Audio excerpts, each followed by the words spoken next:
it's time for another Security 101. And last week I talked about these email forward scams and how do you determine what is really a scam on the internet. And I'm sure you've seen some of the commercials where I read it on the internet. And it can't be true. It has to be true because it can't put anything bad or wrong on the internet. Well, let me just say that's the farthest thing from the truth.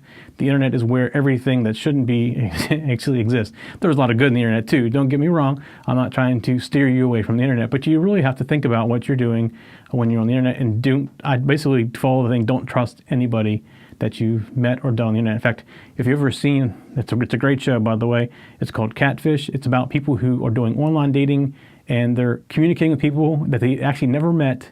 And when they finally meet them, they're either, instead of being the guy they thought they were, they're a girl, or vice versa, and they're just not what they're. It's really easy these days to do all kinds of stuff on the internet. But there's also a lot of things that are going around the internet that just aren't true. It's so easy to create a story on the internet and pass it around, and that's exactly what happens. So if you go to Snopes.com, Snopes is a website that keeps track of all the different things that are floating around the internet. Actually, it goes more than the internet. It goes to things that are old wives' tales and things like that, that people will have proven to be wrong, and they give you the evidence on there.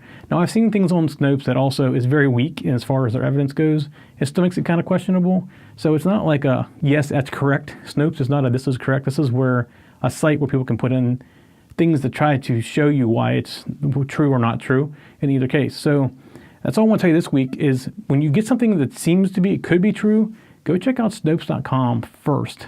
And typically somebody has done research on it and can tell you the truth about what's you're being passed around on the internet. And I see this a lot, people being passed around from friend to friend.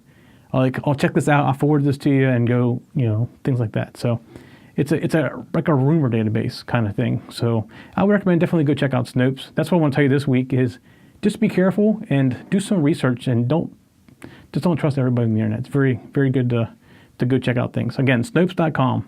We'll see you next week.